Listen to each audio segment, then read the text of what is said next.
දේවල් වෙනස් කරන්න try කරනවානේ. මොනවා හරි දෙයක් වෙනස් කරන්න ඇයි අපිට අපේ බොඩි එක බ්‍රේන් එක help කරන්නේ නැත්තේ?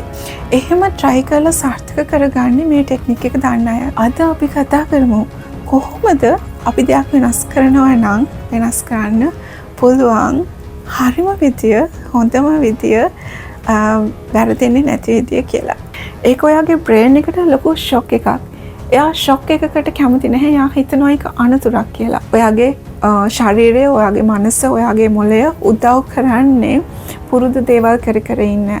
එයා උදව් කරන්නේ නැහැ ඔයාට සාර්ථක වෙන්න. අපේ මොළේ ඉල්ලන්නේම පුරුදු දේ. එහෙම නැත්නම් එයා ඔයාට ප්‍රශ්නයක් කියලා හිතනවා. ඒක නිසා එයා ඔයාට බල කරනවා පුරුදු දේ කරන්න කියලා. ඉතින් ඒ පුරුදු දේ අපි වෙනස් කරන්න නම් අපි ගොඩක් වෙලාවට දේවල් වෙනස් කරන්න try කරනවානේ. හැබැයි කොච්චර වෙනස් කරන්න උත්සාහ කරත්, කොච්චර try කරත්, එක එක විදිහේ ටෙක්නික්ස් වලට කරන්න try කරත් ඔයා අසාර්ථක වෙච්ච තැන් ඇති. ඒක පුරුද්දක් වෙන්න පුළුවන්. ඒක හිතන විදිය වෙන්න පුළුවන්. ඒක ඔයා ඇඩික්ට් වෙච්ච දෙයක් වෙන්න පුළුවන්. ඒක ඔයාගේ හොබි එකක් වෙන්න පුළුවන්. ඒක ඔයා හිතාමතා කරන්නේ නැතුව දෙයක්, හිතලා කරන දෙයක්, මොනම හරි දෙයක් ඕන වෙනස් කරගන්න. හැබැයි කොච්චර try කරත් ඒක වෙනස් කරගන්න බෑ. මෙහෙම හිතන කෙනෙක් නම්, මෙහෙම එක්ස්පීරියන්ස් එකක් තියෙන කෙනෙක් නම් ඔයාට ඒකේ පොඩි සයන්ස් කැලක් කියලා දෙන්න ඕනි කියලා මට හිතුණා. අපේ චේන්ජස් වලට, අපේ පුරුදු හරි මොනවා හරි දෙයක් වෙනස් කරගන්න ඇයි අපිට අපේ බොඩි එක, බ්‍රේන් එක හෙල්ප් කරන්නේ නැත්තේ? මට හිතුණා මේක කියලා දුන්න නම් ඔයාට මේ වෙනස් වෙන එක අමාරුවක් නැතුව කරගන්න පුළුවන් වෙයි කියලා. ඒක නිසා අද අපි ඒක ගැන කතා කරමු. මං හිතනවා ඕනම කෙනෙක්ට වෙනස් කරගන්න දේවල් තියෙනවා. හැබැයි වෙනස් කරගන්න බෑ. අපි ඒවට එක එක excuses දෙනවා. එහෙම නැත්නම් එක එක හේතු හදා ගන්නවා. එහෙම නැත්නම් ඒවා try කර කර fail වෙනවා. එහෙම නැත්නම් සාර්ථකව try කරනවා. try කරලා ඒක සාර්ථක කරගන්නවා. එහෙම try කරලා සාර්ථක කරගන්නේ මේ ටෙක්නික් එක දන්න අය ගොඩක් වෙලාවට. එහෙම නැත්නම් ඒ අය ගොඩාක් mentally strong අය. ගොඩාක් ලොකු purpose එකකට ජීවිතේ යන අය. ගොඩාක් ලොකු ambition එකක් එක්ක ජීවිතේ යන strong mind එකක් තියෙන, strong personality එකක් තියෙන, ලොකු ambition එකක් තියෙන, ලොකු purpose එකක් තියෙන අය එයාලට අවශ්‍ය විදියට එයාලා ජීවිතේ දේවල් වෙනස් කරගෙන යනවා. හැබැයි සමහර ටික දෙනෙක් ඉන්නවා මේක කරන්න ඕන ටෙක්නික් එක දන්නේ නැහැ. මේක කරන්න ඕන විදිය දන්නේ නැහැ. ඒක හින්දා එක එක විදිවලට try කරනවා. try කර fail වෙනවා. සමහර අය මේක අත්හැරලම දානවා. සමහර අය try කරලම මහන්සි වෙලා ඒ දේවල් වෙනස් කරගන්න බැරුව ඉන්නවා. ඉතින් එයාලට උදව්වක් විදියට මට හිතුණා මේ දේ අද මම ඔයත් එක්ක share කරගන්න ඕනේ කියලා. ඉතින් අද අපි කතා කරමු කොහොමද අපි දෙයක් වෙනස් කරනවා නම් වෙනස් කරන්න පුළුවන් හරිම විදිය, හොඳම විදිය, වැරදෙන්නේ නැති විදිය කියලා. අපිට ඕනම දෙයක් වෙනස් කරගන්න, එහෙම නැත්නම් අපිට ඕන දෙයක් ඉගෙන ගන්න, අපිට ඕනම දෙයකට adapt වෙන්න, වෙනස් වෙන්න උදව් කරන්නේ මොකක්ද කියලා හොඳටම දන්නවා. ඒ අපේ මොළය. මොළය කියන්නේ ෆික්ස් එකක් නෙමෙයි. මොළය කියන්නේ මැටි ගුලියක් වගේ එකක්. ඒක අපිට ඕන විදිහකට මැටි ගුලියක් අපිට එක එක රූප මවන්න පුළුවන් වගේ මැටි ගුලියක් වගේම මොළෙත් අපිට අවශ්‍ය විදිහකට වෙනස් කරගන්න පුළුවන්, සකස් කරගන්න පුළුවන්, rewire කරගන්න පුළුවන්. මේකට විද්‍යාවේ කියනවා neuroplasticity කියලා. ඒකේ short එකක් අවම තමයි අපිට එක එක mental condition එන්නේ. මේක wire වෙච්ච විදිය අපිට rewire කරන්න පුළුවන්. එක එක විදිවලට වෙනස් කරන්න පුළුවන්. ඉතින් මේ neuroplasticity හින්දාම අපි කොයි කාලේ කොයි වයසේ හිටියත් මේ අපේ මොළේ වැඩ කරන විදිය කොච්චර capacity එකක් තියෙනවද කියන එකත් එක්ක අපිට මේ rewire කරන process එක අඩු වැඩි විදිහේ effort එකකින් කරන්න පුළුවන්. ඉතින් මේ අපේ පුරුදු වෙනස් කරන්න, අපි එහෙම නැත්නම් අපිට දේවල් අලුතෙන් ඉගෙන ගන්න, අපිට දේවල් වෙනස් කරගන්න උදව් වෙන්නේ මේ brain එක. ඔයාට මම දෙයක් වෙනස් කරන්න ඕනේ නම් මේක කරන්න පුළුවන් විදිය මොකක්ද කියලා කියන්න දේවල් තුනක් පැහැදිලි කරනවා. අපේ බ්‍රේන් එකෙන්නේ අපි දේවල් හිතන්නේ. අපේ බ්‍රේන් එකෙන්නේ අපි තීරණ ගන්නෙ. අපේ බ්‍රේන් එකෙන්නේ අපි දේවල් අවබෝධ කරගන්නේ. අපේ බ්‍රේන් එකෙන්නේ අපි දේවල් මතක තියාගන්නේ. මේ හැමදේම කරන්නේ අපේ බ්‍රේන් එකෙන්. හිතනවා දැන් තියෙන පුරුද්දක් කියලා. ඒ පුරුද්ද කියන්නේ ඔයාගේ බ්‍රේන් එකේ වයර් වෙච්ච විදියක් තියෙනවා. ඒ වයර් වෙච්ච විදිය වෙනස් කරන්න ඕනේ නම් ඔයා ඒක රීවයර් කරන්න ඕනි. ඒකේ පාත් එක වෙනස් කරන්න ඕනි. මේ පාත් එක වෙනස් කරන්න තමයි අපි රීවයර් කරන්නේ. ඉතින් ඒක ඉක්මනට කරන්න පුළුවන් දෙයක් නෙමෙයි. ඒක හදිස්සියේ කරන්න පුළුවන් දෙයක් නෙමෙයි. ඒක වෙන්නේ කාලයත් එක්ක. ඒක වෙන්නේ ප්‍රැක්ටිස් එකත් එක්ක. ඒක වෙන්නේ අපි එකම දේ නැවත සිද්ධ කිරීමෙන්. ඔයා පුරුදු වෙච්ච දෙයක් ඔයා වෙනස් කරලා ඒ දේ වෙනස් විදියකට කරනවා කියලා කියන්නේ ඔයා බ්‍රේන් එක රීවයර් කරනවා අලුත් විදියකට. ඒක ඔයාට එක දවසින් කරන්න පුළුවන් දෙයක් නෙමෙයි. ඒක ඔයා කරලා ප්‍රැක්ටිස් වුණාට පස්සේ තමයි ඒක ඔයාගේ දෙයක් බවට පත් වෙන්නේ. ඒක ඔයාගේ පුරුද්දක් බවට පත් වෙන්නේ. ඒක නිසා මේක බ්‍රේන් එකේ වෙන process එක මම හිතනවා ඔයා අවබෝධ කරගෙන තියෙනවා නම් ඔයා ඒක දැනගෙන ඉන්නවා නම් ඔයාට ඒක උදව්වක් වෙයි. පුංචි කාලේ ඉඳන් අපි දන්න කාලේ ඉඳන් අපි අහලා තියෙන දේවල්, අපි දැකලා තියෙන දේවල්, අපි විශ්වාස කරන දේවල්, අපි කරන කියන දේවල් මේ හැම දෙයක්ම බ්‍රේන් එකේ මේ පාත් එකක් විදියට ක්‍රියාවලියක් විදියට වයරින් වෙලා තියෙනවා. ඒක සිතුවිල්ලක් වෙන්න පුළුවන්, ක්‍රියාවක් වෙන්න පුළුවන්, පුරුද්දක් වෙන්න පුළුවන්, ඇඩික්ෂන් එකක් වෙන්න පුළුවන්. මම කියපු විදියට මේ හැම දෙම වයර් වෙච්ච විදියට තමයි වැඩ කරන්නේ. හැබැයි අපිට හිතනවා මේක වෙනස් කරන්න ඕනේ කියලා. ඒ වෙනස් කරන්න ඕනේ කියලා ඔයා හිතන්න එක්සැම්පල් එකක් විදියට මොටිවේෂන් වීඩියෝ එකක් අහනවා. ඔයා එදා ඉඳන් හිතා ගන්නවා නෑ මම මෙහෙම කරන්න ඕනේ කියලා. ඔයා හිතනවා ඔයා කර ඉන්න විදියක් වෙනස් කරන්න. ඔයා එක දවසකදී ඔයාට ලොකු මොටිවේෂන් එකක් ඇවිලා ඔයා හිතුවට ඒ දේ කරනවා කියලා ඔයා එක දවසක් දෙකක් තුනක් කරයි. ඊට පස්සේ ඔයා ආයෙ back to normal වෙනවා.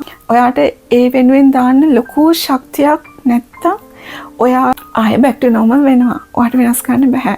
ඒක නිසා ඔයා මේ රීවයර් කරන එක තේරුම් ගන්න ඕන දෙයක් තියෙනවා. ඒකට ටයිම් එකක් දෙනවා. ඒක රිපීට් වෙන වාර ගණනත් එක්ක තමයි වෙනස් වෙන්නේ. ඒක කරන්න ඕන කොන්ෂස්ලි අවබෝධයෙන් අවධානයෙන් හිතාමතා ඒකට එෆර්ට් එකක් දීලා තමයි අපි ඒ දේ කරන්න ඕන. බ්‍රේන් එකේ වයරින් එක රීවයර් කරන එක තමයි මේකෙන් වෙන්නේ කියලා ඔයා සිම්ප්ලි ඒ විදිහට තේරුම් ගන්න. එතකොට අපි මොනවා හරි දෙයක් වෙනස් කරනකොට අපි ඇයි ආයෙ back to normal වෙන්නේ? එක්සැම්පල් එකක් විදිහට ඔයා හිතන්න මෙහෙම. අපි පුරුද්දක් වෙනස් කරන්න යනවා. පුරුද්ද වෙනස් කරන්න යනකොට ඔයා හැමදාම පුරුදු වෙලා ඉන්නේ උදේ 10ට නැගිටින්න. හැබැයි ඔයාට උදේ 5ට නැගිටින්න ඕනේ. ඔය ලොකු මොටිවේෂන් එකක් ඔයාට තියෙනවා සහ ඔයාට ලොකු උවමනාවක් තියෙනවා. ඔයා ගොඩාක් තේරුම් අරගෙනක් තියෙනවා. මම 5ට නැගිටින්න ඕනේ. එතකොට එක දවසක් නැගිටිනවා. දෙවෙනි දවසේ 5. සමහර විට එක දවසක් දෙකක් කරනවා. තුන්වෙනි දවසේ 5. ආයෙ back to normal වෙනවා. ඇයි? ඔයාගේ වයර් වෙච්ච විදිය බ්‍රේන් එක මතක තියාගෙන ඉන්නවා. එයා ඒ විදියටම තමයි වැඩ කරන්න කැමති. මොකද එයා කැමති නැහැ වෙනස් වෙන්න. එයා කැමති නැහැ changes වලට. මොකද එයා හිතනවා ඒක ඔයාට හානියක් කියලා. ඒක ඔයාට අනතුරක් කියලා. එයා කැමති ඔයාව safe mode එකේ තියාගන්න. අපේ මොළය හැදලා තියෙන සාර්ථක වෙන්න නෙමෙයි. අපේ මොළය හැදලා තියෙන පරිස්සම් වෙන්න. ආරක්ෂා සහිතව ඉන්න. ඒක හින්දා තමයි යා රිස්කි දේවල් කරන්න කැමති නැත්තේ. වෙනස් දේවල් කරන්න කැමති නැත්තේ. වෙනස් දෙයක් කරන්න ඕන නම් රිස්ක් එකක් ගන්න ඕන නම් අපි ඒකට ලොකු එෆර්ට් එකක් දෙන්න ඕනි. ඒ එෆර්ට් එක දුන්නේ නැත්නම් ඔයාගේ බ්‍රේන් එක හැමතිස්සෙම කැමති ඔයාව සේෆ් එකේ රිස්ක් එකක් නැතුව තියාගන්න. ඉතින් ඒ වගේ මොළයට ඔයා වෙනස් දෙයක් කරනවා කියලා තේරෙනකොටම මොළේ ඔයාට කියන්නේම නෑ ඔයා පරණ විදියට ඉන්න. පරණ දේ කරන්න. එයා ඔයාට චුට්ටක්වත් උදව් කරන්නේ නැහැ අරකට වෙනස් වෙන්න. ඉතින් ඒක නිසා ඔයා කොච්චර පහට නැගිටිනවා කියලා හිතුවත් ඔයාට මොලේ කියන්නේ නැහැ ඔයා නැගිටින්න ඕනේ 10ට කියලා 10 වෙනකන් නිදා ගන්නවා. ඔයා හිතන්න අපිට සමහර දවස්වලට මොන හරි ලොකු අවශ්‍යතාවයක් තියෙනවා නම් ලොකු ආනන්දයක් ලොකු වමනාවක් තියෙනවා නම් අපි කිසිම අමාරුවක් නැතුව අපි 5ට නැගිටිනවා. එක්සැම්පල් එකක් විදියට ගත්තොත් ඔයා ට්‍රිප් එකක් යන්න. එහෙම නැත්නම් ඔයා උත්සවයකට යන්න. ඔයාට ලොකු උනන්දුවක් තියෙනවා. එතකොට ඔයාගේ හෝමෝන ක්‍රියාකාරීත්වය හරහා ඔයාට ඒ තියෙන උද්‍යෝගය හරහා හෝමෝන ක්‍රියාකාරීත්වය වෙනස් වෙලා ඔයාට අවශ්‍ය ශක්තිය ඒ හෝමෝන මගින් උත්තේජනය වෙලා ඔයාට ඒ එනර්ජි එක දෙනවා. හැබැයි ඒ එක දවසකට දෙකකට ඔයාට ඒ එනර්ජි එක හැමදාම දෙන්නේ නැහැ. ඔයාට හැමදාම ඒ දේ කරන්න නම් ඔයා ඒ පුරුද්දක් විදියට තියෙන දෙයක් වෙනස් කරන්න නම් ඔයා කොහොමද ඒක කරන්න ඕනි? මම ඒක ඔයාට මේ විදිහට කියන්නම්. අපි ගත්ත උදාහරණෙම ගමුකෝ. ඔයා 10ට නැගිටින කෙනා 5ට නැගිටිනවා කියලා තීරණය කරොත් ඔයාගේ ශරීරය, ඔයාගේ මනස, ඔයාගේ බ්‍රේන් එක එකට උදව් කරන්නේ නැහැ. මොකද එයා ඒ ලොකු ෂොක් එකකට කැමති නැහැ. ඒක ඔයාගේ ශරීරයට ලොකු ෂොක් එකක්. ඒක ඔයාගේ බ්‍රේන් එකට ලොකු ෂොක් එකක්. එයා ෂොක් එකකට කැමති නැහැ. එයා හිතනවා ඒක අනතුරක් කියලා.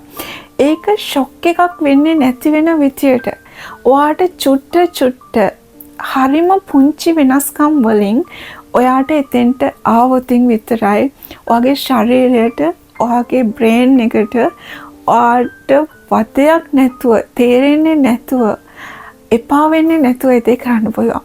ඔයා 10ට නම් නැගිට්ටේ 9:45ට තවස් ගාණක් නැගිටින්න. 9:30ට දවස් ගාණක් නැගිටින්න. 9:15ට දවස් ගාණක් නැගිටින්න. ඔයාට මේක ඔයාට කොච්චර ඔයා ස්ට්‍රෝංග්ද මෙන්ටලි කියන එකත් එක්ක ඔයා මේකට ගන්න දවස් ගාණ වෙනස් වෙනවා. සමහරු මේක දවස් 2කින් 3කින් කරයි, සමහරු සතියෙන් 2කින් කරයි, සමහරු මාසයක් ගනි. 10 ඉඳන් 9:45ට නැගිටින්න ඔයාට සමහර විට ඒක ප්‍රශ්නයක් නැතුව 9:45ට නැගිටින්න සමහර කෙනෙක් මාසයක් එක දිගට ගන්නවා වෙන්න පුළුවන්. හැබැයි සමහර කෙනෙක් දවස් ගාණක් වෙන්න පුළුවන්. ඒක ඔයා කොච්චර mentally strong ද කියන එකත් එක්ක තමයි ඒක වෙනස් වෙන්නේ. ඉතින් ඔයා ඒක චූටි විදියට පොඩි විදියට ඔයාගේ බ්‍රේන් එකට ඔයාගේ ඇඟට හුරු කරොත් විතරයි ඔයාට ඒ ටාගට් එකට යන්න පුළුවන්. ඒ ගෝල් එක achieve කරන්න පුළුවන්.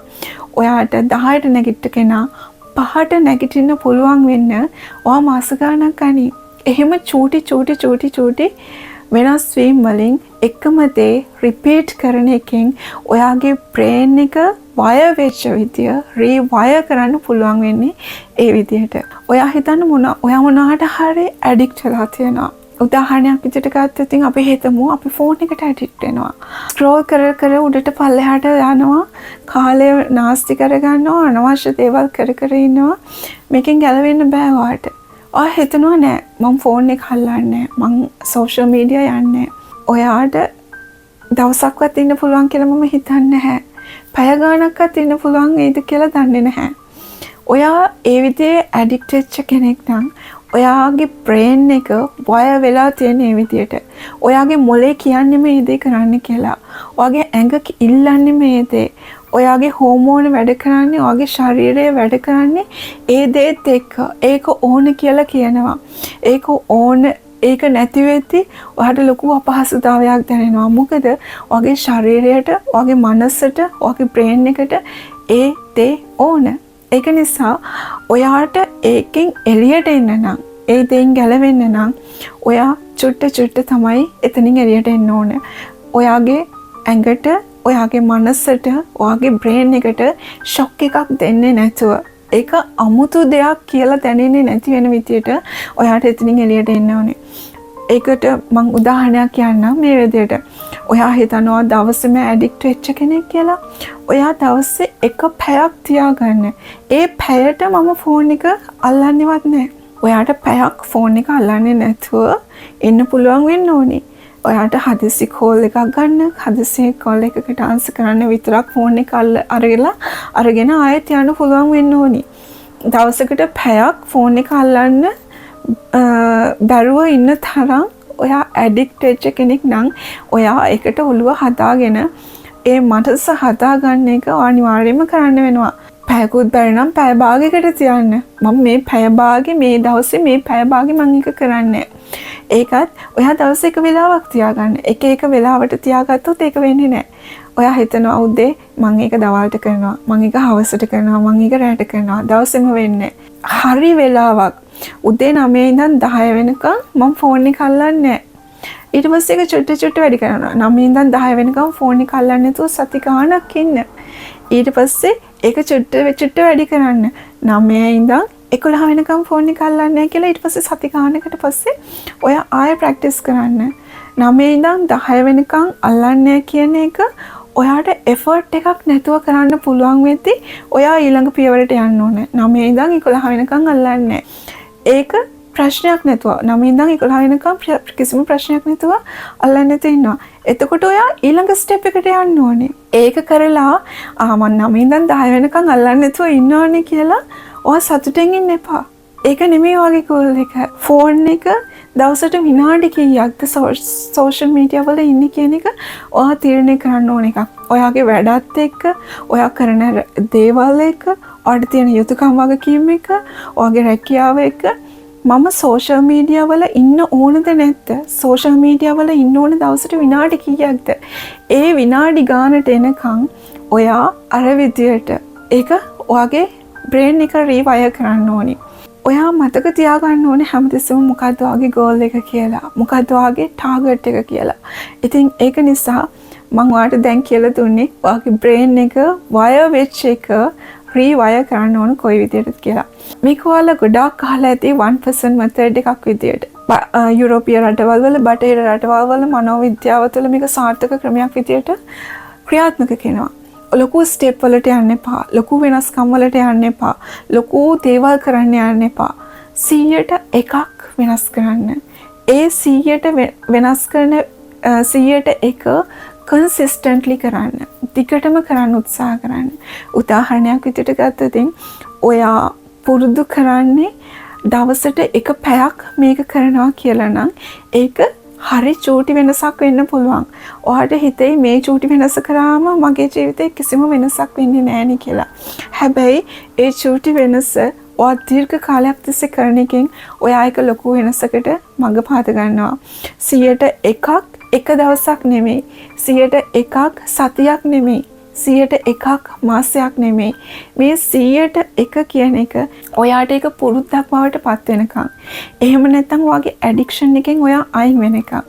ඔයාගේ ප්‍රශ්නෙන් සෝට් අවුට් කරගන්නකම්. ඔයාට අවශ්‍ය දේ කරගන්නකම් මේ 100ට එක කන්ටිනියස්ලි කරන්න ඕනේ. ඒ විදිහට ඒක එෆර්ට් එකක් නැතුව ඔයාට කරන්න පුළුවන් වුණාම ඔයා ඊළඟ ස්ටෙප් එකට යන්න ඕනේ. එතනම ඉන්නේ නැතුව ඔයා ඊළඟ ස්ටෙප් එකට යන්න ඕනේ. ඒ විදිහට තමයි අපි මේ දේ කරන්න පුළුවන්. මම ඔයාලට දෙකක් කියලා දුන්නා.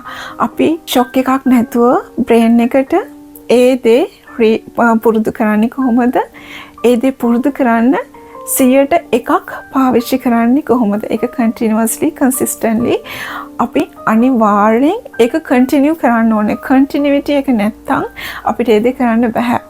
මොන ප්‍රශ්න තිබුණත් මොන හේතුව තිබුණත් ඒ 100ට එක ඒ සුළු වෙනස ඔහොතිකටම කරන්න ඕනේ. ඒ දෙකම කරන්න තියෙන්න ඕන තුන්වෙනි එක discipline. discipline හදා ගන්නවා කියන එක අපේ ජීවිතේ හැම දෙයකටම බලපාන දෙයක්. ඒක මම උදාහරණයකට මේ විදියට කියන්නම්. ඔයා ඉන්න කෙනා සහ ඔයාට විය යුතු කෙනා මේ තැන් දෙක යා කරන පාලම තමයි ඩිසිප්ලින් කියන්නේ.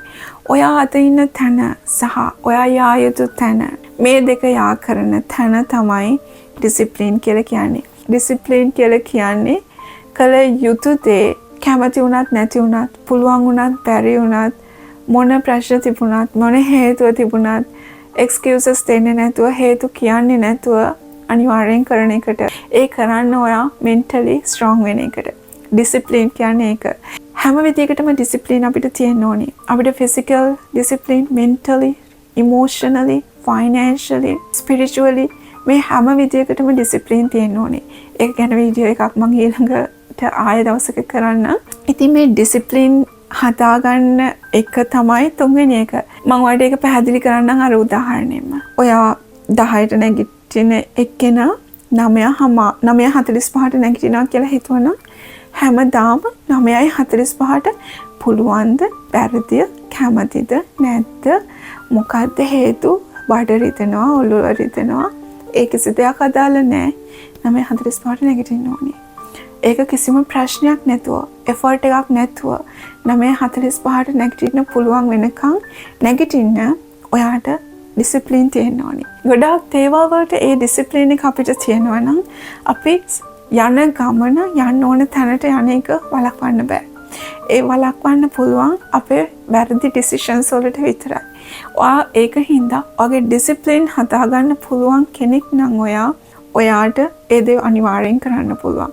මේ ඩිසිප්ලින් හදාගන්න එක ලේසියෙන් කරන්න පුළුවන් දෙයක් නෙමෙයි. ඩිසිප්ලින් කියන්නේ හැමෝටම තියෙන කෙනෙක් නෙමෙයි. ඒක ස්කිල් එකක්. අපි ඒක ප්‍රැක්ටිස් කරන්න ඕන එකක්. අපි ඒකට මෙන්ටලි ස්ට්‍රෝං වෙන්න ඕනි. ඒ මෙන්ටලි ස්ට්‍රෝං වෙන එක ප්‍රැක්ටිස් කරලා කරන්න ඕන දෙයක්. ඒක අවබෝධයෙන් කරන්න ඕන දෙයක්. ඒක උවමනාව තියෙන කෙනෙකුට කරන්න පුළුවන් දෙයක්. ඉතින් ඒක නිසා ඔයා ඩිසිප්ලින් තියෙන කෙනෙක් වෙන්න අපි මොනවද කරන්න ඕනි? මොනවද තියෙන්න ඕන ඩිසිප්ලින්? මොනවද ඩිසිප්ලින් වර්ග කියන එක අපි ඊළඟ වීඩියෝ එකක කතා කරමු.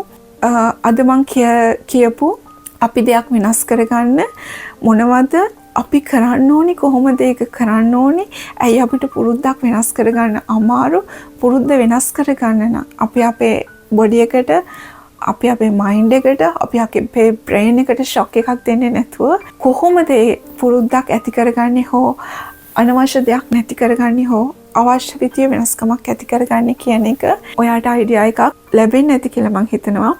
ආයේ සමරයිස් කරොත් ඔයාගේ ශරීරය, ඔයාගේ මනස, ඔයාගේ මොළය උදව් කරන්නේ පුරුදු දේවල් කර කර ඉන්න.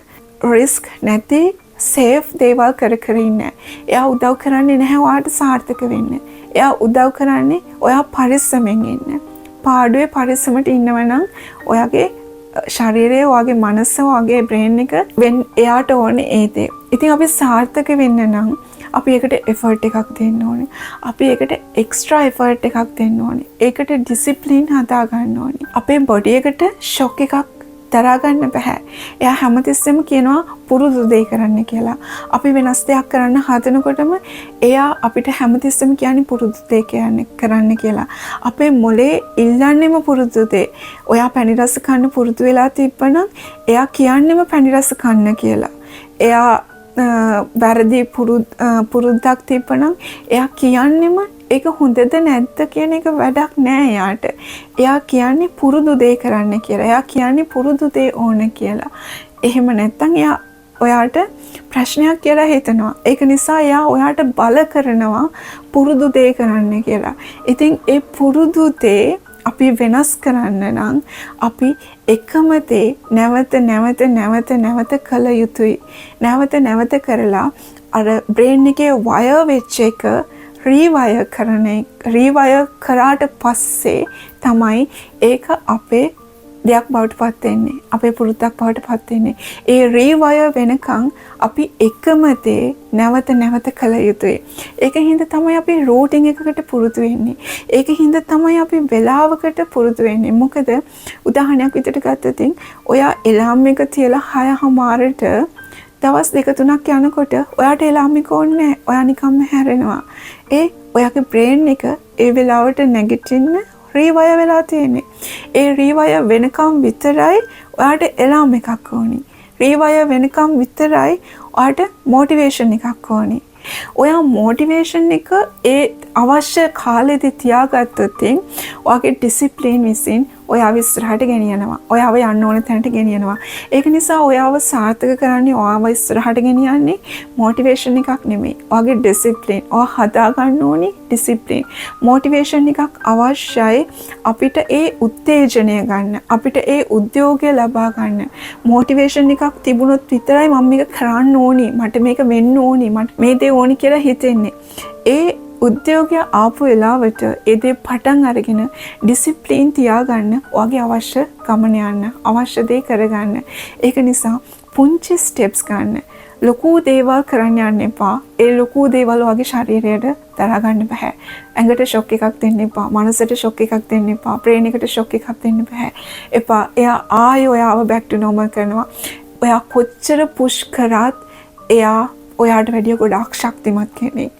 ඔයා කොච්චර පුෂ් කරනවද එයා අනිත් පැත්තට ඒ තරම්ම හයියෙන් ඔයාව back to normal කරන්න එයා ප්‍රෙෂර් එකක් දෙනවා. ඒක නිසා චුට්ට හෙමින් එයාටත් නොතේරි ඒ දේවල් ටික කරගන්න ඔයාට ඩිසිප්ලින් එකක් තියෙන්න ඕනි. ඩිසිප්ලින් එකට අවශ්‍ය දේවල් මොනවද? අපි කොහොමද ඩිසිප්ලින් එකක් හදාගන්නේ? ඒ වෙනුවෙන් මොනවද කරන්න කියලා අපි ඊළඟ දවසක කතා කරමු. Good.